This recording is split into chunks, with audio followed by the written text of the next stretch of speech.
За актуелната политичка состојба во државата, како и за функционирањето на актуелната влада, разговарам со премиерот Емил Димитриев. Господин Димитриев, добро вечер и добре дојдовте во Дневникот на Сител. Добро вечер и поздрав до гледачите. Дојдовте на позицијата прв помеѓу министрите минатата година во јануари, 1 година и 2 месеци сте на позицијата. Стапивте како технички министер на влада која што требаше да функционира до април, кога што беа првично закажани тие предвремени парламентарни избори, меѓутоа неколку пати се менуваше составот на оваа влада, се враќаше на стариот состав, па повторно техничка влада и во моментов е актуелниот состав предводен од ВМРО ДПМНЕ. Може ли да се функционира, функционална ли е ваква влада? Значи, владата функционира во едни специфични услови, меѓутоа функционираме согласно закон и без разлика што изборите поминаа, нема формирана нова влада, државата не може да престане да функционира и сето на што го представува државниот апарат, државата мора да ги обавува своите функции кои што во крајна мера се во интерес на самите граѓани. Исто така има и агенда која што значи меѓународно представување на земјата. Владата функционира најнормално, држи редовни седници, функционираат комисиите на владата, функционираме во полн состав, значи во владата учествуваат министри од сите политички партии кои што ја сочинуваат коалицијата и се така ќе функционираме додека парламентот не одлучи поинаку. Тоа е наша обврска, ние имаме одговорност кон граѓаните за сите секојдневни потреби да ги сервисираме, значи мора да функционираат болниците, училиштата, да ги реализираме проектите кои што граѓаните ги чекаат и се неопходни, така да доколку продолжи ваквата состојба, оваа влада ќе функционира и ќе ги сервисира своите обврски редовно кон граѓаните кои што очекуваат такво нешто од нас. Минатата недела бевте на состанок на земите од Западен Балкан во Сараево, присуствува и вашите колеги од регионот. Може би ситуацијата не е ваква само во Македонија, ако ми дозволите да заклучам, слична е состојбата и во останатите земји од регионот. Некако по одржувањето на Советот на Европа, министрите нивните заклучоци кои што порачаа дека треба да продолжи проширувањето на Европската Унија, вашите колеги со оптимизам заминаа во Сараево. Меѓутоа, со што се вратија назад во своите земји? Какви беа пораките со оглед на тоа дека таму беше и комесарот за проширување Хан? Имаше различни дискусии, секоја земја има своји специфични проблеми, меѓутоа имавме и одредени проблеми кои што се заеднички, а тоа е дека регионот предолго време се држи надвор од границите на Европската Унија и дека предолго Европската Унија зборува за ЕУ перспективата на овој дел од Европа, меѓутоа многу малку или скоро ич немаме конкретни потези од нивна страна. Како што кажавте, јас имав средба и имав прилика да разговарам и со еврокомесарот Хан.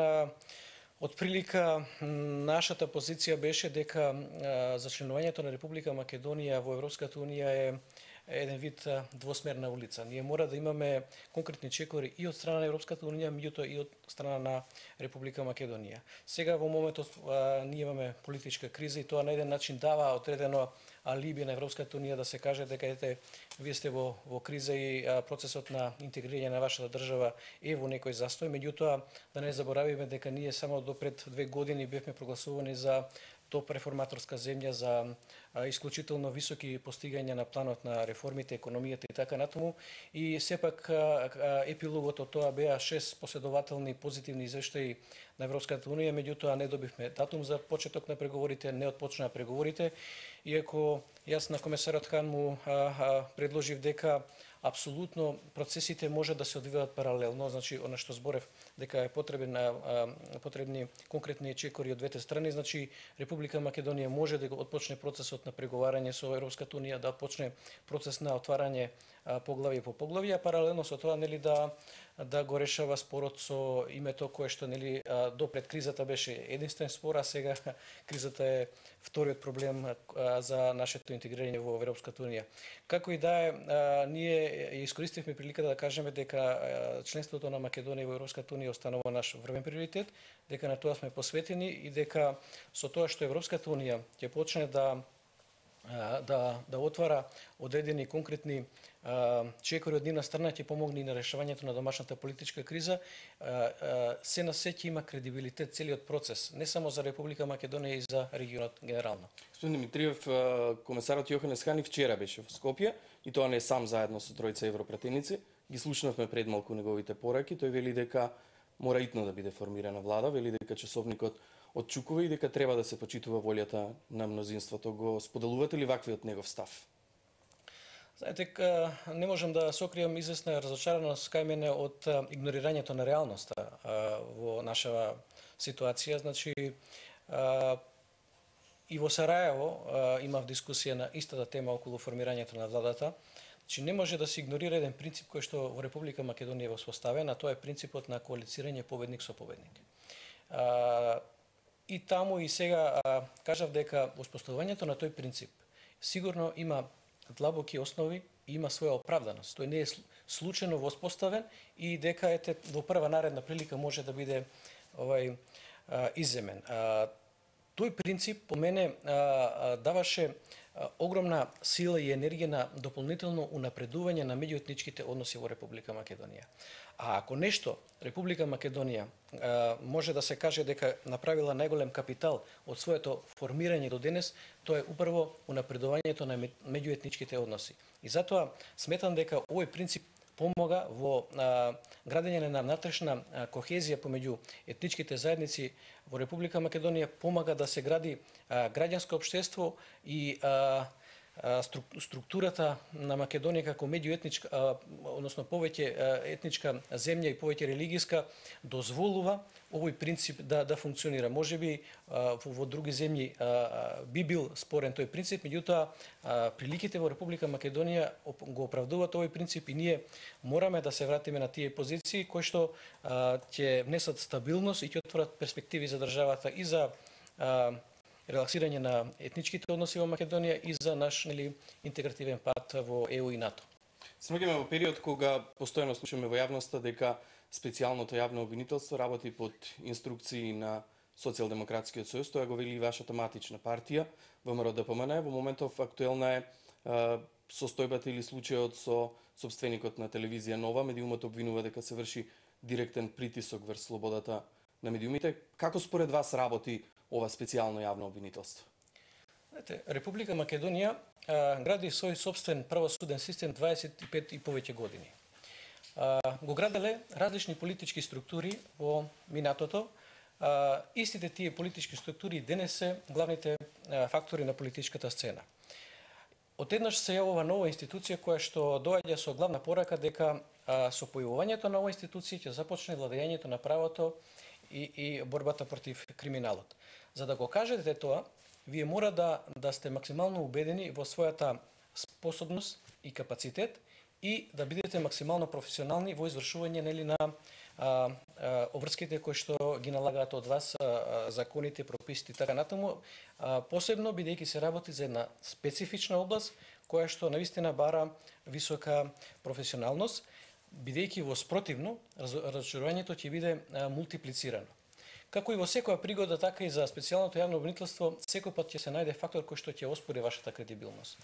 Меѓутоа, најголемо оспорување на кредибилноста може да дојде од вашата работа, од самите вас и јас слободно можам... Го правили тоа се ја оспорували сопствената работа? Апсолутно, тоа сакав да кажам дека досегашното функционирање на оваа институција донесе големо разочарување кај сите граѓани кои што можеби дел од нив имали на почетокот позитивни симпатии и очекувања кај оваа институција. Тие самите си ја струшија својата кредибилност, бидејќи јас тоа го кажав и во мојот говор по повод прославата на 8 септември дека специјалното јавно обвинителство не смее да се претвори во алатка во политичката борба помеѓу политичките партии. Тоа не само што се претвори во алатка, туку тоа стана сега главен екзекутор на опозицијата кон сите структури кои што не мислат така. Дали е тоа политичка партија, дали е медиум, дали се поединци и така натаму. Значи, ова мора да престане, ова не можам да го сокријам и да го премолчам како председател на владата, која што од друга страна помогна за функционирање на оваа институција, значи ние на годишно ниво одвојуваме 4 милиони евра, со финансиската конструкција и помош која што ја дала владата на оваа институција, ние воспоставивме на еден начин и двојни стандарди од аспект на примање на плати и така натаму. Значи дадовме повод за одредени институции оправдано да реагираат и мора да реагираме кога оваа институција ќе ги надмине рамките на професионалноста и она што се нарекува нели владење на правото. Опозицијата, Социјалдемократскиот сојуз, предлага да биде продолжен мандатот на специјалното јавно обвинителство. Би требало ли да се направи тоа според вас? Или е доволен овој рок од 18 месеци кој што првично беше утврден? Постојат повеќе аргументи кои што не одат во прилог на оваа теза. Прво, тоа значи дека се ревидират одредени делови од Пражинскиот договор, бидејќи таму беше јасно утврдено периодот до кога ќе функционира обвинителството и периодот после функционирањето на обвинителството до кога треба да бидат предметите, односно покренатите обвиненија од обвинителството процесиране, значи тоа е дополнителен 5-годишен период во кој ќе трае таа судска процедура. Јас можам да и сакам да го споделам моето размислување дека апсолутно не постои една оправдана причина да се продолжи мандатот на оваа институција, особено имајќи во предвид до сегашното работење, бидејќи се покрена обвиненија против поединци и луѓе и интенцијата е да се покрене обвинение кон една цела политичка партија, односно партијата ВМРО-ДПМН, се покренуваат обвиненија кон медиуми, што значи директно вршење притисок на слободата на медиумите. Сега имам информации дека се покренуваат обвиненија и кон партии од албанскиот корпус, што на еден начин или влие во прегрупирањето на силите во парламентот и формирање на некоја една влада. Едноставно, кредибилноста е до таа мера изгубена и сметам дека тоа е вториот аргумент. Треба да му возможиме на јавното обвинителство, на специјалното јавно обвинителство да си го одработи своето во предвидениот рок согласно законот и понатака да се вратат процесите во нормалната правосудна процедура. Господин Димитриев, сведоци сме на она што се случува во државата. Веќе полог период граѓаните или голем број на граѓани се на улиците. Гледаме дека секој ден предводени од таа платформа односно иницијатива за заедничка Македонија, граѓаните секојдневно се на улица, порачуваат дека унитарна држава е единственото решение. Гледаме дека политичките партии не можат да ги усогласат своите ставови. Едве денеска повторно е одложена координацијата на Собраниската комисија. Како личност која што е година и 2 месеци, рековме, сте на позицијата прв помеѓу министрите и тоа бевте лидер на владата во повеќе состави, вклучително и кога беа министри од редовите на Социјалдемократскиот сојуз. Гледате ли решение на сето ова? Знаете, како што кажав и во претходните прашања, прво не можете да ја игнорирате реалноста. Второ, не можете да правите двојни стандарди. Значи и да креирате принципи кои што ќе важат во еден момент, а истите тие принципи нема да важат во друг. Вие не можете да ги затворите очите дека 100-200 илјади луѓе ви се на улица. Дека имате една силна политичка поларизираност во државата. Ако пред тоа сте земале во обзир дека имало протести, имало одредени негодувања во многу помал обем и сте реагирале на тој начин што сте воспоставили комуникација, сте анализирале состојбата, сега тоа да го игнорирате. Сега во овој момент е многу важно да се спомене дека темите кои што се отворија после одржувањето на изборите не беа дел од изборната кампања, дел од периодот кога граѓаните се одлучува на кого да ја дадат довербата. Платформата која што беше креирана во Тирана не беше дел од темите кои што беа нели првенствено сервирани пред граѓаните за да се придобие нивната поддршка. Ова на еден начин представува класична изборна измама, бидејќи граѓаните заедно гласаа на изборите, а после изборите се отвараат теми кои што се од толку суштествен карактер, кои што задират длабоко во државното уредување и во идните перспективи на државата и ниту една политичка елита, ниту опозицијата, ниту сите ние заедно немаме право, тоа не е наша привилегија, ние да отвараме дебати како што милува опозицијата да кажува, кога не сака да ги отвори деталите што е договорено, нели често го употребува тој дел, ќе отвориме дебата. Значи никој на нас не ни дал право како политички елити да отвараме дебати кои што се од длабоко суштествен карактер. Единствена дебата која што може да биде отворена е дебатата со народот во изборна кампања на нови предвремени избори, да се отворат сите детали до максимум, бидејќи граѓаните мора да знаат се што ќе се превземе по одржување на изборите, дали е се тоа прашањата за двојазичноста, дали се тоа прашањето околу менување на знамето, химната и така натаму. Дали се тоа прашањата кои што го тангираат името на Република Македонија, бидејќи не само во платформата и во моите комуникации со представници од меѓународната заедница се почесто се отвара ова прашање дека сега е моментот Република Македонија да го реши името. Такво нешто и во домашната јавност одредени аналитичари го кажува дека сега нели е моментот да го решим името и тоа ќе било како ветер во грб и ќе ја кренело Македонија во некои нови перспективи. Така да за мене единствена солуција за излез од ова политичка криза е одржување на нови предвремени парламентарни избори со максимално отворање на сите прашања кои што сега во еден, како да кажам, прикриен или полуотворен начин се дебатираат, бидејќи за овие прашања единствен легитимитет, единствен фактор кој што може да се изјаснува се граѓаните на Република Македонија, а не представниците на политичките партии, па нека е тоа и во најширок обем да е собранието, бидејќи сепак таму се 120 луѓе, тоа не може да биде еквивалент на сите граѓани во Република Македонија. Господин Димитриев, само за крај, очекувате ли во скоро време да добиеме председател на Македонското собрание? Како што стојат работите, јас не сум оптимист дека до скоро време ќе имаме председател на собранието.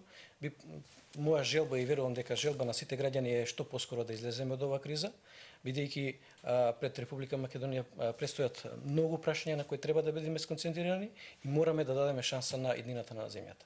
Благодарам за одвоеното време и за гостувањето во Дневникот на